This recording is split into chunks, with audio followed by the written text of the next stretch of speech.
बेटा दूध ले आ। ठीक है। बेटा मेरे लिए एक शैम्पू ले आ। ठीक है मम्मी। बेटा मार्केट से सब्जी ले आ। मम्मी पॉइंटर्स बना के रख दिया आपने।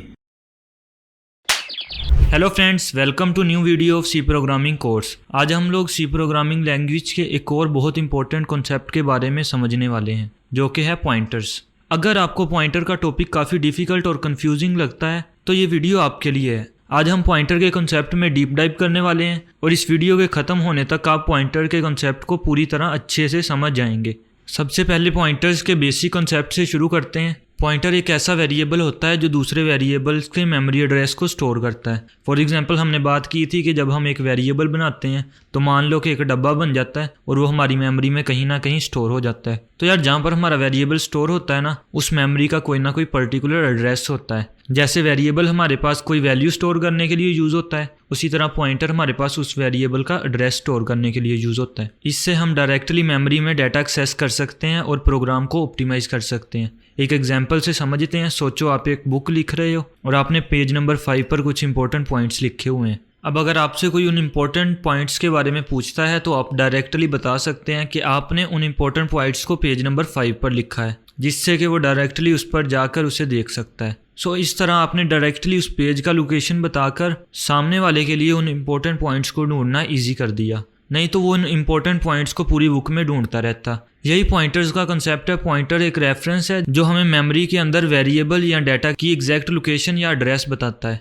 अब एक और एग्जांपल लेते हैं। इमेजिन करो कि आपको अपनी गर्लफ्रेंड को उसके बर्थडे पर मिलकर सरप्राइज देना है, लेकिन एक प्रॉब्लम है। वो दूसरी सिटी में एक बहुत बड़ी बिल्डिंग में एक फ्लैट में रहती है जिसे आपने कभी नहीं देखा है, मगर आपके पास उसका कार्ड है जिसमें उसका एड्रेस लिखा हुआ है। तो अब आप उस एड्रेस की हेल्प से इजीली अपनी गर्लफ्रेंड के फ्लैट पर जाकर उसे सरप्राइज दे सकते हैं। सो पॉइंटर भी उसी कार्ड की तरह होता है जिस कार्ड पर फ्लैट का एड्रेस लिखा हुआ है। सेम उसी तरह आप पॉइंटर्स की हेल्प से मेमोरी में उस लोकेशन पर जा सकते हैं जहाँ पर आपका डाटा स्टोर हुआ है। बेसिकली पॉइंटर मेमोरी एड्रेसेस को स्टोर करता है, ना कि एक्चुअल डाटा को। एक बार VS कोड पर चलते हैं।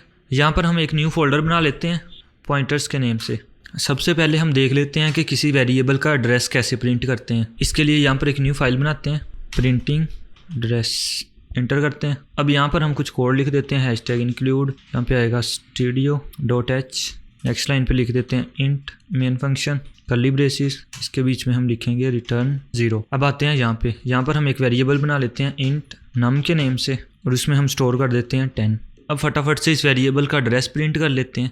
नेक्स्ट लाइन पे हम लिखेंगे printf into %p। तो यार जैसा कि आपको पता है, हमें किसी भी इंटीजर को प्रिंट करने के लिए %d को हम as a format specifier use करते हैं, बट यहाँ पर हम प्रिंट करने वाले हैं उस वेरिएबल का एड्रेस। तो उसके लिए हमारा फॉर्मेट स्पेसिफायर होने वाला है %p। एक बार ऐसा करते हैं, यहाँ पर एक लाइन लिखते हैं printf into %d, num। इस लाइन में हम अपने वेरिएबल की वैल्यू प्रिंट कर लेते हैं और नेक्स्ट लाइन में उसका एड्रेस प्रिंट कर लेते हैं। तो यहाँ पर हम लिखेंगे एंड नम। तो यार जैसा कि जब हम अपना scanf फंक्शन यूज़ करते थे तो हम वहाँ पर लिखते थे एंड अपने वेरिएबल के नाम से पहले। वहाँ पर मैंने आपको बोला था कि अभी आप बस ये समझ लो कि यहाँ पर हम एंड लिखा करेंगे। इस एंड का मतलब होता है एड्रेस। इसको हम आगे डिटेल से डिस्कस करेंगे। तो हाँ भाई, आज वो दिन आ गया है, इसको हम डिटेल से डिस्कस करते हैं। यहाँ पे हम लिखेंगे एंड नम, मतलब नम का एड्रेस। अब एक बार इसको रन करते हैं। तो यार यहाँ पर हमने एक फॉरवर्ड स्लैश लिख दी थी, इसको रिमूव करो, दोबारा रन करो अच्छे से। इस लाइन की हेल्प से हमें प्रिंट होके मिल गया 10, जो कि हमारे पास नम की वैल्यू थी, और इस लाइन की हेल्प से हमने प्रिंट किया नम का एड्रेस, मतलब कि ये वेरिएबल हमारा कहाँ पर जाकर स्टोर हुआ, उस मेमोरी का एड्रेस हमें मिल गया। अभी एक बार इस लाइन को हम करते हैं कमेंट आउट। अब सिर्फ इस लाइन को देखो। इस लाइन में हमारे पास क्या है, %p। इसको आप ऐसे लिख लो एक बार, %p एड्रेस प्रिंट करने के लिए, एड्रेस प्रिंट करने के लिए। ठीक है, %p हमारे पास यूज़ होता है एड्रेस को प्रिंट करने के लिए। होप सो आपको एड्रेस प्रिंट करने के बारे में पता चल गया होगा, और आपको ये भी पता चल गया होगा कि एड्रेस हमारे पास बेसिकली मेमोरी में वो वाला एड्रेस होता है जहाँ पर हमारा वेरिएबल स्टोर हुआ है। अब एक काम करते हैं, यहाँ पर हम एक न्यू वेरिएबल बनाते हैं int num2 के नेम से, और इसमें हम स्टोर कर देते हैं फिर से 10। एक न्यू वेरिएबल बना लिया, उसमें भी हमने 10 स्टोर कर दिया। ये वाली लाइन कॉपी करते हैं। अब हम इसका भी एड्रेस प्रिंट कर लेते हैं। तो यहाँ पर हम लिख देते हैं num2। अब देखो, इन दोनों का एड्रेस हम प्रिंट करते हैं तो यहाँ पर हमारे पास क्या होगा, दोनों का एड्रेस आ रहा है डिफरेंट, बट दोनों में वैल्यूज़ थी सेम। मतलब कि नम में भी हमारी 10 थी और num2 में भी 10 थी। तो यार जैसा कि आपको पता है हमने %p फॉर्मेट स्पेसिफाइड यूज़ किया है, तो ये हमारे पास यूज़ होता है एड्रेस प्रिंट करने के लिए। अब हमारे पास इन दोनों डब्बों में वैल्यूज़ तो सेम है, मतलब दोनों में 10 है, बट दोनों का एड्रेस तो नहीं ना सेम। मतलब मेमोरी में एक ही जगह पर दो वेरिएबल स्टोर नहीं हो सकते, हर वेरिएबल अलग जगह पर स्टोर होता है, इसलिए उसका एड्रेस भी डिफरेंट होता है। अब आगे बढ़ते हैं पॉइंटर्स की तरफ। पॉइंटर्स को डिक्लेयर करने के लिए हमें वेरिएबल के नाम से पहले अस्टेरिक ऑपरेटर का यूज़ करना पड़ता है। और पॉइंटर इनिशियलाइजेशन का मतलब होता है कि जब हम एक पॉइंटर को डिक्लेयर करते हैं और फिर उसमें किसी वेरिएबल का एड्रेस डालते हैं। तो यार हो सकता है बातों की आपको समझ ना आई हो, एक बार पॉइंटर्स को कोड करके समझते हैं। इसके लिए यहाँ पर एक न्यू फाइल बनाते हैं pointers.c, इंटर मारते हैं। एक बार हम ऐसा करते हैं, ये वाला सारा कोड कॉपी कर लेते हैं, इधर कर देते हैं पेस्ट, अपनी ये वाली लाइन्स भी कर देते हैं रिमूव। यहाँ पर हम एक अपना पॉइंटर इनिशियलाइज कर लेते हैं, यहाँ पर लिखते हैं int $x। यहाँ पर हमने अपना पॉइंटर बना लिया और इसमें हम स्टोर क्या करेंगे, अपने नम वेरिएबल का एड्रेस। तो यहाँ पर हम एक बार लिख देते हैं एंड नम, ठीक है, नम वेरिएबल का एड्रेस स्टोर कर लिया हमने इसमें। तो यार जो हमने डिक्लेरेशन के बारे में बात की थी कि पॉइंटर को डिक्लेयर करने के लिए हम उसके नाम से पहले लिखते हैं एक अस्टेरिक, तो यहाँ पर हमने लिख दिया स्टेरिक। पॉइंटर्स को दो तरह से लिखा जा सकता है। पॉइंटर को हम ऐसे भी लिख सकते हैं कि इंट के बाद स्टार लगा दिया जाए और फिर एक्स अलहदा से लिखा जाए, और हम ऐसे भी कर सकते हैं कि इंट के बाद स्पेस आ जाए और स्टार एक्स एक साथ आ जाए। तो यार पॉइंटर को अलग अलग तरह से डिक्लेयर किया जा सकता है। इन डिफरेंट वे से पॉइंटर को इनिशियलाइज करने से हमारे पास थोड़े थोड़े चेंजेस आते हैं, वो हम आगे चल कर देखते हैं। एक बार हमने यहाँ पर उसका एड्रेस स्टोर कर लिया, अब ऐसा करते हैं नेक्स्ट लाइन पे लिख देते हैं हम printf और प्रिंट कर लेते हैं जी अपना एड्रेस। यहाँ पे लिखेंगे %p, x। इसको एक बार रन करते हैं तो बढ़िया, हमारे पास इसने नम वेरिएबल का एड्रेस प्रिंट कर दिया। तो यार एक बार समझते हैं कि इस कोड में एक्चुअली हो क्या रहा है। यहाँ पर हमारे पास दो डब्बे बन गए हैं, एक नम नेम का और दूसरा एक्स नेम का। नम नेम के डब्बे में हमने स्टोर किया है 10 और एक्स नेम के डब्बे में हमने स्टोर किया है उस नम का एड्रेस। एक बार हम यहाँ पर लिख लेते हैं स्टोर्ड एड्रेस ऑफ नम, ठीक है। होप सो आपको ये क्लियर हो गया होगा, एकदम इजी था, कंसेप्ट था। अब आगे मूव करते हैं। तो यार जैसा कि मैंने बोला कि हमारे पास यहाँ पर दो डब्बे बन गए हैं, एक नम नेम का और एक एक्स नेम का। तो जैसा कि हमारे पास नम मेमोरी में कहीं ना कहीं स्टोर हो रहा है, वैसे हमारे पास एक्स भी तो कहीं ना कहीं स्टोर हो ही रहा होगा ना, तो मतलब एक्स का भी कोई ना कोई एड्रेस होगा। तो एक बार हम एक्स का भी एड्रेस प्रिंट करके देख लेते हैं। एक्स का एड्रेस प्रिंट करने के लिए हमें सिंपली क्या करना पड़ेगा, यहाँ पे लिख देते हैं printf इंटू %p, यहाँ पे कोमा लगा के लिख देते हैं एंड x, मतलब x का एड्रेस, ठीक है। नेक्स्ट लाइन में हम x का एड्रेस भी प्रिंट कर रहे हैं, यहाँ पे लिख देते हैं \n। एक बार इस कोड को रन करते हैं तो यहाँ पर ये क्या है, हमारे पास नम का एड्रेस, और जो ये सेकंड पे है ये है हमारे पास x का एड्रेस, मतलब हमारे पास x नेम का वेरिएबल कहाँ पर स्टोर हो रहा है। आप सोच रहे होगे कि यार अब ये पॉइंटर नेम की नई चीज़ कहाँ से आ गई, क्या हम एड्रेस को इंट या फ्लोट में स्टोर नहीं कर सकते? नहीं, इंट के अंदर इंटीजर टाइप की वैल्यू स्टोर हो सकती हैं बस, इवन कि हम फ्लोट में भी एड्रेस को स्टोर नहीं कर सकते। एड्रेसेस को स्टोर करने के लिए आपको पॉइंटर्स को ही यूज़ करना पड़ेगा। क्लियर हुआ? नेक्स्ट है हमारे पास पॉइंटर डेरेफरेंसिंग। पॉइंटर डेरेफरेंसिंग का मतलब है उस वैल्यू तक पहुंचना जिस वैल्यू का एड्रेस एक पॉइंटर पॉइंट कर रहा है, मतलब जो एड्रेस पॉइंटर में स्टोर किया गया है। पॉइंटर डेरेफरेंसिंग की हेल्प से पॉइंट किए गए मेमोरी एड्रेस पर स्टोर्ड वैल्यू को एक्सेस किया जाता है। अब ज़रा इसको समझते हैं।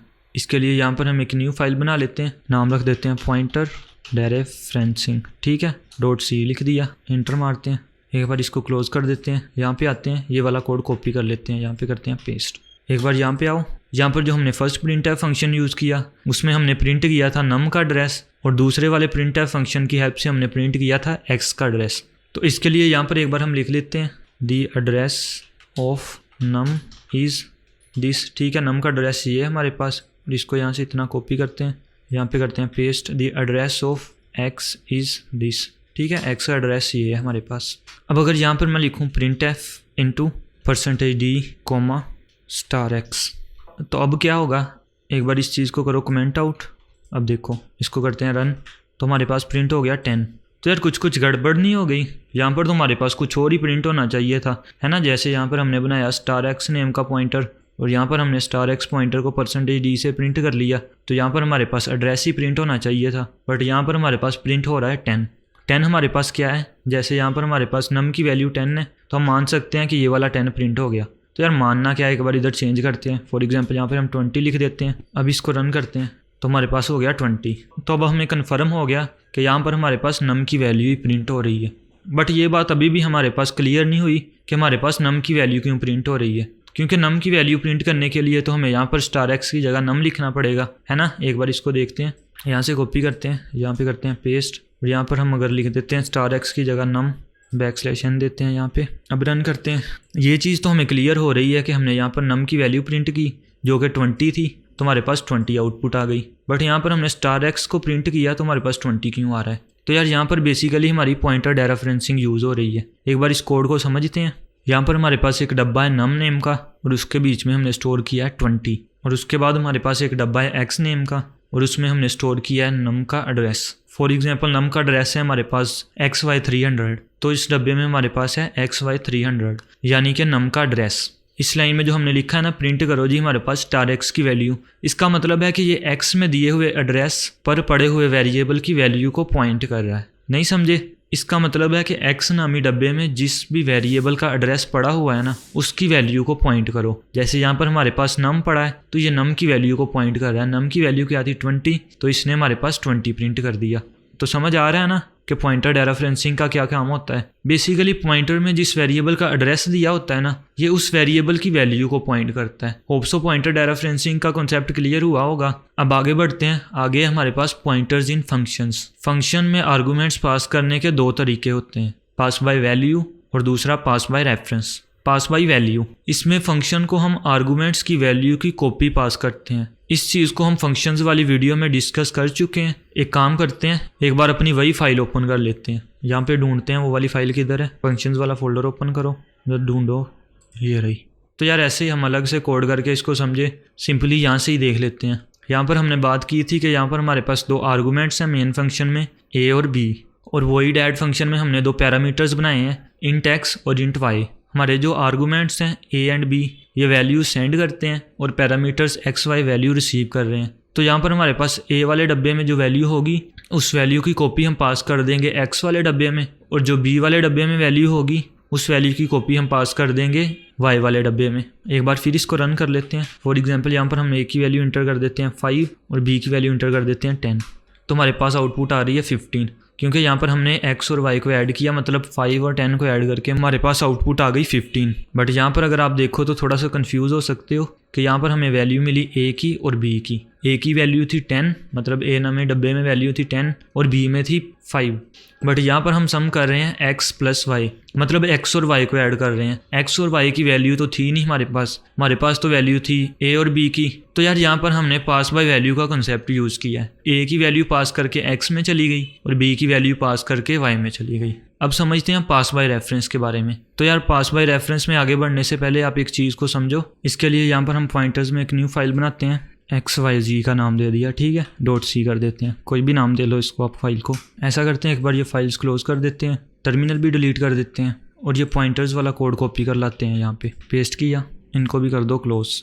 ये लाइंस भी डिलीट कर देते हैं, यहाँ पे आते हैं, ये कमेंट भी डिलीट किया। अब अगर यहाँ पर मैं लिखूँ star x is equal to, for example लिख दो 8, और मैं प्रिंट कर लूँ यहाँ पर print F into %d comma num, मतलब नम की वैल्यू प्रिंट कर लूँ, तो आपके हिसाब से यहाँ पर क्या प्रिंट होना चाहिए? नम की वैल्यू है हमारे पास 10, मतलब नम नामी डब्बे में हमारे पास 10 है, तो हमारे पास प्रिंट होके आना चाहिए 10। देखते हैं, रन करो, एक बार देखो यहाँ पर प्रिंट होके मिल गया हमें 8। तो फिर से एक बार यहाँ पर कन्फ्यूज़न बन गई कि नम नामी डब्बे में तो 10 था और यहाँ पर प्रिंट होके आ रहा है 8। अब इस चीज़ को एक बार समझो। यहाँ पर हमारे पास x और नम के डब्बे बन गए, नम में हमने 10 लिख दिया और x नामी डब्बे में हमने नम का एड्रेस फिर से लिख दिया। फॉर एग्जांपल फिर से XY300, ये इतना हमने लिख दिया। यहाँ पर ये जो हमने लाइन लिखी है ना, star x is equal to 8, इसका मतलब है कि x नामी डब्बे में जिस वेरिएबल का एड्रेस दिया हुआ है, उस वेरिएबल की वैल्यू को अपडेट कर दो, मतलब उसको चेंज कर दो, और उसको चेंज करके बना दो 8। जैसे हमने पॉइंटर डेरेफरेंसिंग में देखा था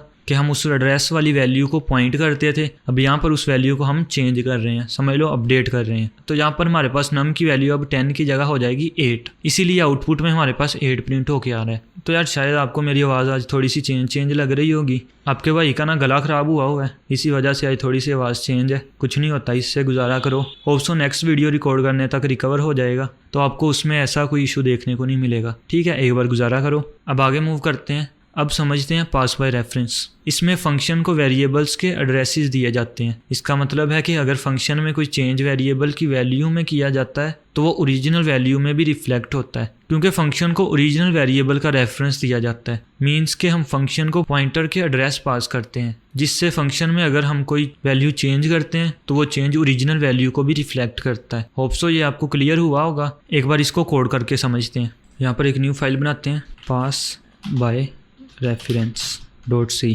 इसको एक बार मिनिमाइज़ कर देते हैं। यहाँ से ये अपनी लाइन कॉपी करते हैं, पेस्ट कर दी। ये 2 लाइंस भी कॉपी कर लाते हैं। भाई प्रोग्रामर बन रहे हो, कॉपी पेस्ट करने की आदत डालो, है ना। ये तो अभी छोटे छोटे प्रोग्राम्स हैं, इसलिए आप ये 10-20 लाइंस का कोड तो इजीली लिख सकते हो, बट आगे चलकर इन फ्यूचर आपको बहुत ज़्यादा कॉपी पेस्ट की हेल्प लेनी पड़ेगी।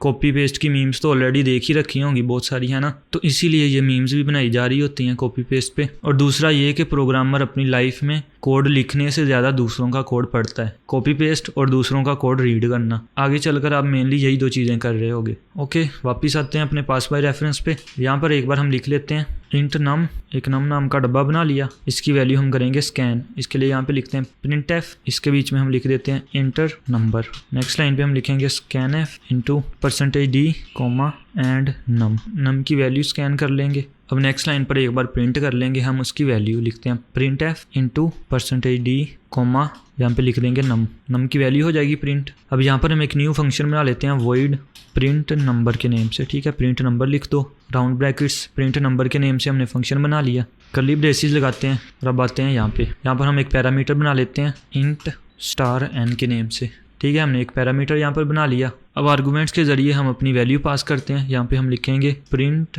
नंबर। ठीक है, हमारा ये वाला फंक्शन इधर कॉल करते हैं और यहाँ पे राउंड ब्रैकेट्स में हम लिख देंगे एंड नम, मतलब नम का एड्रेस पास कर देंगे हम। इस आर्गुमेंट से हमारे पास नम का एड्रेस सेंड हो जाएगा, कहाँ पर, इंट स्टार n वाले पैरामीटर में। यहाँ तक हो गया। अब यहाँ पर हम एक बार लिखते हैं प्रिंट एफ, प्रिंट क्या करेंगे हम, लिखते हैं %d कॉमा स्टार n की वैल्यू प्रिंट कर लेंगे। एक बार ऐसा करते हैं, यहाँ पर हम लिखते हैं इन मेन फंक्शन, लिख देते हैं यहाँ पे मेन फंक्शन, और यहाँ पर हम लिख देते हैं इन, फॉर एग्जांपल लिख दो सेकंड फंक्शन। यहाँ पे भी f को कैपिटल कर दो, \n भी ऐड कर देते हैं, \n लिख दो, इधर भी लिख दो \n।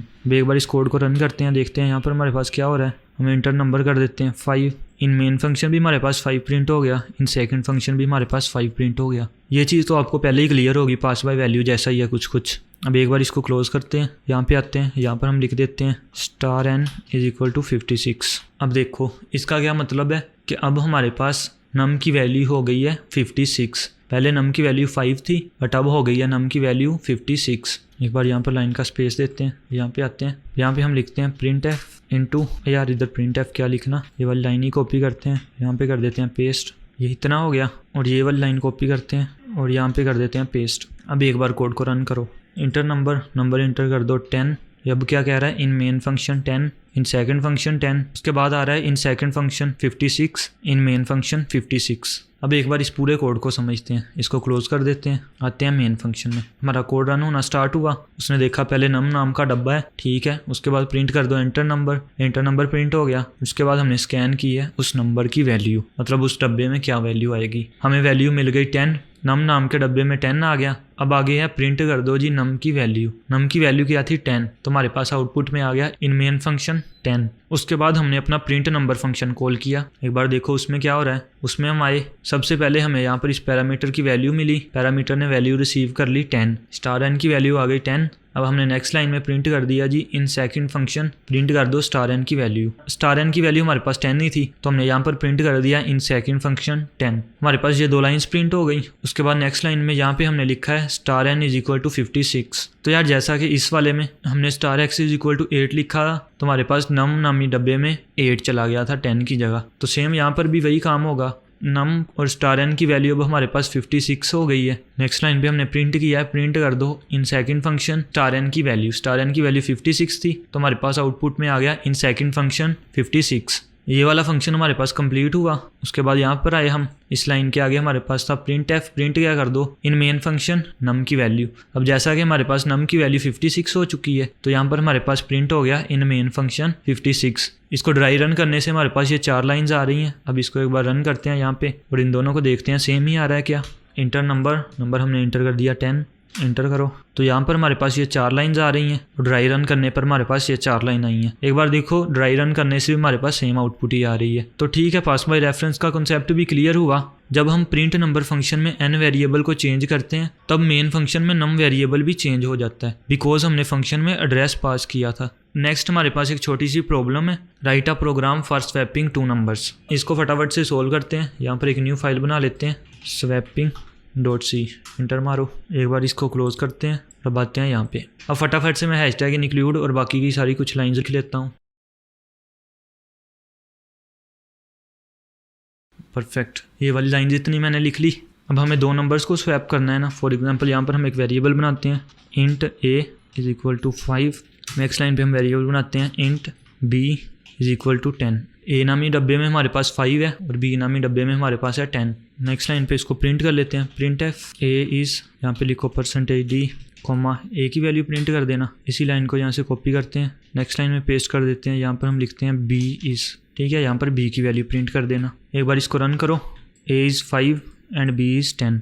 ये हमारे पास रन कर रहा है। यहाँ पे बैकस्लैश n लिख देते हैं, यहाँ पे भी बैकस्लैश n लिख देते हैं। अब हमें एक ऐसा प्रोग्राम बनाना है जिसमें हम वैल्यूज़ को स्वैप करें। मतलब हमारे पास a डब्बे में 5 है और b डब्बे में 10 है। हम ऐसा कुछ करें कि हमारे पास a डब्बे में आ जाए 10 और b डब्बे में आ जाए 5, यानी इन दोनों की वैल्यू स्वैप हो जाए। तो यार अब आपके माइंड में आ रहा होगा कि अगर यहाँ पर हम कर दें a is equal to b और नेक्स्ट लाइन पे हम कर दें b is equal to a, तो ऐसे हो जाएगा, है ना। आप सोच रहे होगे कि a is equal to b मतलब a में b की वैल्यू आ जाए और b is equal to a मतलब b में a की वैल्यू आ जाए। एक बार a में हमारे पास 5 है और b में हमारे पास 10 है। अब जब हम वैल्यूज़ अपडेट करेंगे, a is equal to b का मतलब है कि a में b की वैल्यू आ जाए। तो यहाँ पर a डब्बे में आ जाएगी, b की वैल्यू 10 थी, a डब्बे में भी हो गया 10। बट अब जब नेक्स्ट लाइन में हम कर रहे हैं b is equal to a, इसका मतलब है कि b डब्बे में a की वैल्यू आ जाए। अब a की वैल्यू तो अपडेट हो गई है 10, फिर b डब्बे में भी आ जाएगा 10, मतलब a और b दोनों की वैल्यू 10 हो जाएगी। एक बार इसको प्रिंट करके देख लो, a इज़ 10 b इज़ 10, मतलब a भी 10 आ रहा है और b भी 10 आ रहा है। तो यार सिंपल सी चीज़ है, यहाँ पर हमें यूज़ करना पड़ेगा एक थर्ड वेरिएबल। यहाँ पे हम बना लेते हैं एक थर्ड वेरिएबल, इंट टेम्प नाम का वेरिएबल बना लेते हैं। आप कुछ भी नाम दे सकते हो, आप एक्स वाई कुछ भी नाम दे लो, मैं यहाँ पर टेम्प नाम दे रहा हूँ। यहाँ पर हमारे पास एक थर्ड डब्बा बन गया। तो यार देखो हमारे पास a b और टेम्प नाम के 3 डब्बे आ गए। a में है 5, b में है 10, टेम्प में हमारे पास अभी कुछ भी नहीं है। अब अगर यहाँ पर हम कर दें temp is equal to a, तो देखो अब हमारे पास क्या हो रहा है, हमारे पास टेम्प नामी डब्बे में वैल्यू आ गई है a की, यानी कि टेम्प में भी आ गया हमारे पास 5। अब नेक्स्ट लाइन में हमने यहाँ पे लिखा है a is equal to b, इसका मतलब है कि a में आ जाए b की वैल्यू, तो a में आ गया 10। अब नेक्स्ट लाइन पे जहाँ पर हमने b is equal to a लिखा है ना, अगर यहाँ पे हम लिख दें b is equal to temp, मतलब टेम्प की वैल्यू b में आ जाए। टेम्प की वैल्यू 5 थी तो 5 आ जाएगा b में। तो यहाँ पर हमारे पास क्या बन रहा है, a में आ गया 10, b में आ गया 5 और टेम्प में भी आ गया 5। टेम्प की तो हमें नीड नहीं है, हमें तो नंबर्स को स्वैप करना है। अब देखो a में 5 था और b में 10 था, अब हमारे पास क्या हो गया, स्वैप होके a में 10 हो गया और b में 5 हो गया। अब एक बार इस प्रोग्राम को रन करो, a इज़ 10 b इज़ 5। तो यार ये था एक छोटा सा प्रोग्राम 2 नंबर्स को स्वैप करने के लिए। बट यहाँ पर हमें पॉइंटर्स को यूज़ करते हुए 2 नंबर्स को स्वैप करना है। इसके लिए हम ऐसा करते हैं, यहाँ पर इसको एक बार रीनेम कर दो इसको जी, स्वैपिंग यूजिंग थर्ड वेरिएबल, ठीक है, इसको ऐसा नाम दे दो कोई। अब यहाँ पर न्यू फाइल बना लो, स्वैपिंग यूजिंग pointers.c, इंटर मारो। ये न्यू फाइल बन गई। इसको एक बार मिनिमाइज़ कर देते हैं। ऐसा करते हैं, इतना कोड कॉपी कर लेते हैं, यहाँ से ये वाली लाइन्स भी कॉपी कर लेते हैं। अब यहाँ पर पहले हम लिख देते हैं प्रिंट एफ, प्रिंट कर दो जी, into before swapping a is equal to %d लिख दो, मतलब यहाँ पर हम a की वैल्यू लिख देंगे, and b is equal to %d यहाँ पे भी लिख दो। यहाँ पे हम लिख देते हैं अब a, b पे सेमीकोलन लगा देते हैं। इसका मतलब है कि यहाँ पर हम प्रिंट कर देंगे बिफोर स्वैपिंग a की वैल्यू हमारे पास ये है और b की वैल्यू हमारे पास ये है। तो यार एक बढ़िया सा प्रोग्राम बनाने के लिए हम ऐसा करते हैं ना कि वैल्यूज़ हम स्कैन कर लेते हैं, है ना, थोड़ा कूल लगेगा। यहाँ पे हम b लिख देते हैं, यहाँ पे हम लिखते हैं print F into inter value of a की वैल्यू इंटर कर दो। नेक्स्ट लाइन में लिख दो scan F into %d comma and a की वैल्यू स्कैन कर ली। नेक्स्ट लाइन पे चलो b की वैल्यू स्कैन कर लो, यहाँ पे लिख देते हैं inter value of b, value scan कर ली, यहाँ पे सेमीकोलन लगा दो, यहाँ पे भी सेमीकोलन लगेगा, परफेक्ट। अब एक बार इसको रन करो, इंटर वैल्यू ऑफ a की वैल्यू इंटर कर दी 5, b की वैल्यू इंटर कर दी हमने 10। Before swapping a is equal to 5 and b is equal to 10। ऐसा करते हैं, यहाँ पर एक राउंड ब्रैकेट लगाते हैं, पेस्ट दे दो, इधर एक राउंड ब्रैकेट लगा दो, है ना, दिखने में थोड़ा कूल सा लगे, इसलिए हम ये सारे काम कर रहे हैं। टेंशन नहीं लेनी है आपने। अब यहाँ पर हम एक न्यू फंक्शन बना लेते हैं void swap के नेम्स। यहाँ पे राउंड ब्रैकेट्स लगा देते हैं, कर्ली ब्रेसिस। अब आते हैं यहाँ पे हम दो पैरामीटर्स बना लेते हैं। इंट नाम दे देते हैं स्टार ए, दूसरे को हम नाम दे देते हैं इंट स्टार बी। दो पैरामीटर्स हमारे बन गए। अब वैल्यूज़ पास करने के लिए यहाँ पे हमें आर्गूमेंट्स भी देने पड़ेंगे। तो यहाँ पर हम एक बार इस फंक्शन को कॉल कर लेते हैं। लिखेंगे स्वैप इनटू हम लिखेंगे and A comma and B, मतलब ए और बी का एड्रेस पास कर रहे हैं हम। लास्ट पे सेमीकोलन लगा देते हैं। अब यहाँ पर हमारे दो आर्गूमेंट्स बन गए और उनकी वैल्यू रिसीव करने के लिए यहाँ पर दो पैरामीटर्स भी बन गए। अब हमें करना क्या है, यहाँ पे हम वही 3 लाइन्स लिख लेते हैं। ऐसा करते हैं यहाँ से ही कॉपी कर लाते हैं, इन तीनों लाइन्स को यहाँ पे पेस्ट कर देते हैं। यहाँ पर हमारे पास ए नहीं है, स्टार ए है, तो यहाँ पे हम लिखेंगे स्टार ए। यहाँ पे भी स्टार ए आ जाएगा। यहाँ पर बी नहीं है, हमारे पास है स्टार बी, तो यहाँ पे भी आएगा स्टार बी और यहाँ पे भी स्टार बी। तो यार ये टेम्प वाइट इसलिए आ रहा है कि हमने अभी तक टेम्प नाम का तो कोई डब्बा ही नहीं बनाया, तो यहाँ पे बना लेते हैं इंट टेम्प लिख लो।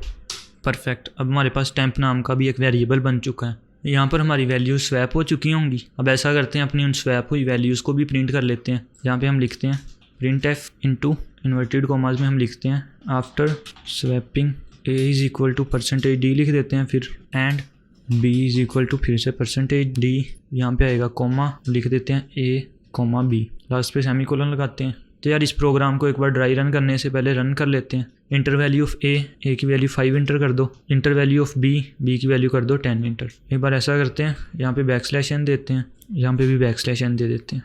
परफेक्ट। दोबारा रन करो। ए की वैल्यू 5, बी की वैल्यू 10।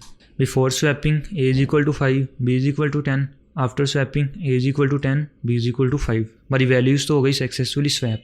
एक बार इस प्रोग्राम को देख लेते हैं, इसमें क्या हो रहा है हमारे पास। सबसे पहले आएंगे मेन फंक्शन में। यहाँ पर 2 डब्बे बन गए ए और बी नाम का। इनकी वैल्यूज़ हमने स्कैन की, वैल्यूज़ हमें मिल गई ए की 5 और बी की 10। उसके बाद नेक्स्ट लाइन पे हमने प्रिंट कर दिया जी, प्रिंट कर दो before swapping A is equal to percentage D, मतलब ए की वैल्यू क्या थी 5, तो ए इज इक्वल टू 5 आ गया और बी इज इक्वल टू 10 आ गया। नेक्स्ट हमने स्वैप फंक्शन को कॉल किया है।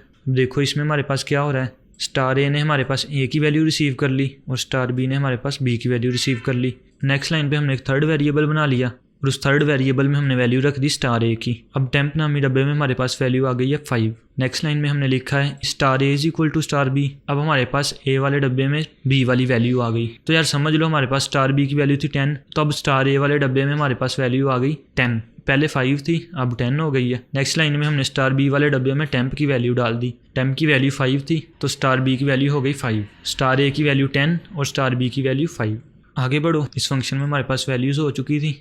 वापस आए, हमने प्रिंट क्या कर दिया, after swapping A is equal to percentage D, मतलब ए की वैल्यू अब हमारे पास क्या हो गई थी 10 और बी की वैल्यू हो गई थी 5, मतलब हमारी वैल्यू सक्सेसफुली स्वैप हो गई। ये था एक प्रोग्राम हमारे पास वैल्यूज़ को स्वैप करने के लिए। अब नेक्स्ट है हमारे पास एक छोटा सा topic, double pointers. Double pointer का यूज़ हम एक पॉइंटर के एड्रेस को दूसरे पॉइंटर में स्टोर करने के लिए करते हैं। इसका मतलब है कि जैसे अगर एक पॉइंटर होता है जो किसी वैल्यू या मेमोरी लोकेशन को पॉइंट करता है, तो डबल पॉइंटर उस पॉइंटर के मेमोरी लोकेशन को पॉइंट करेगा। होप सो आपको इसका मीनिंग तो क्लियर हो गया होगा। सिंपली जैसे हमारे पास पॉइंटर किसी वेरिएबल का एड्रेस स्टोर करता है, उसी तरह डबल पॉइंटर किसी पॉइंटर का एड्रेस स्टोर करता है। एक बार इसका प्रोग्राम बना लेते हैं। यहाँ पर एक न्यू फाइल बनाते हैं, double pointer dot C, enter मारते हैं। ऐसा करते हैं, अपनी ये पॉइंटर वाली फाइल ओपन कर लेते हैं, ये वाला कोड कॉपी कर लेते हैं एक बार, यहाँ पे करते हैं पेस्ट। इन एक्स्ट्रा फाइल्स को क्लोज कर दो। बाओ यहाँ पे ये हमने स्टार एक्स पॉइंटर बनाया है एड्रेस स्टोर करने के लिए। अब अगर हम यहाँ पर एक डबल पॉइंटर बनाते हैं, इंट स्टार स्टार वाई, तो यार डबल पॉइंटर बनाने के लिए हमें 2 बार स्टार लिखना पड़ता है। जिसमें हम स्टोर करते हैं एक्स का एड्रेस। हम लिख देते हैं is equal to and X. इसमें हमने क्या किया है, stored address of X, X का एड्रेस सेव किया। अब ऐसा करते हैं, एक बार इस लाइन को रिमूव करते हैं, इस लाइन को भी रिमूव करते हैं। यहाँ पे आओ, यहाँ पे हम लिखते हैं प्रिंट एफ इंटू, यहाँ पे हम लिखेंगे परसेंटेज डी कॉमा नम लिख लेते हैं, सेमीकोलन लगाते हैं। नेक्स्ट लाइन पे हम लिखते हैं print F into percentage D comma star x लिख लो। उसके बाद नेक्स्ट लाइन में चलते हैं, प्रिंट एफ इंटू लिख देते हैं यहाँ पर हम percentage D comma double star Y. ऐसा करते हैं, यहाँ पर हम बैकस्लैश एन लिख देते हैं, थोड़ा क्लियर लगेगा। यहाँ पे बैकस्लैश एन और यहाँ पे बैकस्लैश एन। अब रन करो। अब हमारे पास 3 बार 10 10 प्रिंट हो रहा है। ये 10 10 क्यों प्रिंट हो रहा है, इसको एक बार समझो। सबसे पहले हमारे पास एक नम नामी डब्बा है, उसमें हमने स्टोर किया हुआ है 10। उसके बाद हमने एक स्टार एक्स नामी डब्बा बनाया और उसमें हमने स्टोर कर दिया नम का एड्रेस। नम का एड्रेस था फॉर एग्जाम्पल XY 300 लगा लो, हमने उसमें लिख दिया XY 300, मतलब नम का एड्रेस स्टोर कर दिया। उसके बाद हमने नेक्स्ट लाइन पे बनाया है इंट डबल स्टार वाई, मतलब डबल पॉइंटर बनाया और इसमें हमने x का एड्रेस स्टोर किया है। x का एड्रेस हमारे पास फॉर एग्जांपल लगा लो XY 400, तो हमने इस डब्बे में XY 400 स्टोर कर दिया। नेक्स्ट लाइन में हमने क्या किया जी, प्रिंट किया नम की वैल्यू को। नम की वैल्यू 10 थी तो हमने 10 प्रिंट कर दिया, एक 10 आ गया हमारे पास। उसके बाद नेक्स्ट लाइन पे गए, नेक्स्ट लाइन पे हमारे पास स्टार x की वैल्यू को प्रिंट किया। अब स्टार x की वैल्यू यहाँ पर क्या है, हम इसको पहले भी डिस्कस कर चुके हैं कि ये हमारे पास पॉइंट करता है कि इस डब्बे में जिस भी वेरिएबल का एड्रेस दिया हुआ है उस वैल्यू को। तो इसने उस वैल्यू को पॉइंट किया, वहाँ पर 10 वैल्यू थी तो इसने 10 प्रिंट कर दिया। उसके बाद नेक्स्ट है, नेक्स्ट पे हमारे पास क्या हो रहा है, डबल स्टार y, मतलब डबल पॉइंटर आ गया। सेम उसी तरह ये भी ऐसा ही करेगा, इसमें एड्रेस है x का, ये करेगा x को पॉइंट। अब x में कोई वैल्यू नहीं है, x में फिर हमारे पास एक एड्रेस ही है, तो ये उस एड्रेस वाले वेरिएबल की वैल्यू को पॉइंट करेगा। ये हमारे पास एड्रेस है नम का, तो ये पॉइंट करेगा नम की वैल्यू को। नम की वैल्यू क्या थी 10, तो थर्ड टाइम भी हमारे पास 10 प्रिंट हो जाएगा। होप सो आपको ये क्लियर हो गया होगा। सिंपली डबल पॉइंटर्स का काम होता है किसी पॉइंटर के एड्रेस को स्टोर करना। जैसे पॉइंटर का काम होता है किसी वेरिएबल के एड्रेस को स्टोर करना, तो डबल पॉइंटर उस पॉइंटर के एड्रेस को स्टोर कर लेते हैं। जैसे आप समझ लो नम एक बच्चा है और पॉइंटर उसका पापा है, तो डबल पॉइंटर क्या हुआ, उसका दादा, मतलब उसके बाप का भी बाप। हम ट्रिपल पॉइंटर्स भी बना सकते हैं। फॉर एग्जांपल यहाँ पर हम अगर लिखें इंट 3 बार स्टार लगा लो और यहाँ पे हमने उसका नाम दे दिया z, इसमें हम कॉल क्या करेंगे एंड y, इसमें हमने y का एड्रेस डाल दिया। यहाँ पे एक बार लिख देते हैं stored address of y। Next line पे इसको प्रिंट कर लेते हैं, इसी लाइन को कॉपी करते हैं, यहाँ पे पेस्ट किया, यहाँ पे लिख दो स्टार z। ठीक है, अब इसको एक बार रन करेंगे तो हमारे पास 4 बार 10 प्रिंट हो रहा है। तो यार ये ट्रिपल पॉइंटर्स का तो आपको समझ आ ही गया होगा कि इसमें क्या क्या हो रहा है। सो गाइज, इस वीडियो में हमने पॉइंटर्स के बारे में एकदम इन डेप्थ सीख लिया। हमने देखा कि पॉइंटर्स क्या होते हैं, हम पॉइंटर्स को कैसे डिक्लेयर एंड इनिशियलाइज कर सकते हैं, एंड देन हमने देखा पॉइंटर डीरेफरेंसिंग, फिर पॉइंटर्स इन फंक्शन जिसमें हमने कवर किया pass by value and pass by reference, and last पे हमने देखा डबल पॉइंटर्स के बारे में। होप सो ये वाले सारे टॉपिक्स आपके अच्छे से क्लियर हो गए होंगे। सो नेक्स्ट क्लास में हम सीखने वाले हैं अरेज के बारे में। हम देखेंगे कि अरे क्या होती है एंड अरे को हम कैसे डिक्लेयर एंड इनिशियलाइज कर सकते हैं। फिर हम देखेंगे कि अरे के एलिमेंट्स को कैसे हम 1 बाय 1 एंड देन लूप्स को यूज करके एक्सेस कर सकते हैं। उसके बाद हम अरे के एलिमेंट्स के एड्रेसेस प्रिंट करना सीखेंगे, और फिर हम देखेंगे कि हम अरे के एलिमेंट्स को एज अ इनपुट कैसे ले सकते हैं, एंड लास्ट पे हम सीखेंगे 2D अरेज के बारे में। अगर आप भी ये सारे टॉपिक्स सीखने के लिए एक्साइटेड हो तो वीडियो आपको मिल रही होगी कुछ यहाँ, तो फटाफट से इस लिंक पे क्लिक करो और आ जाओ नेक्स्ट क्लास में। So see you in the next class.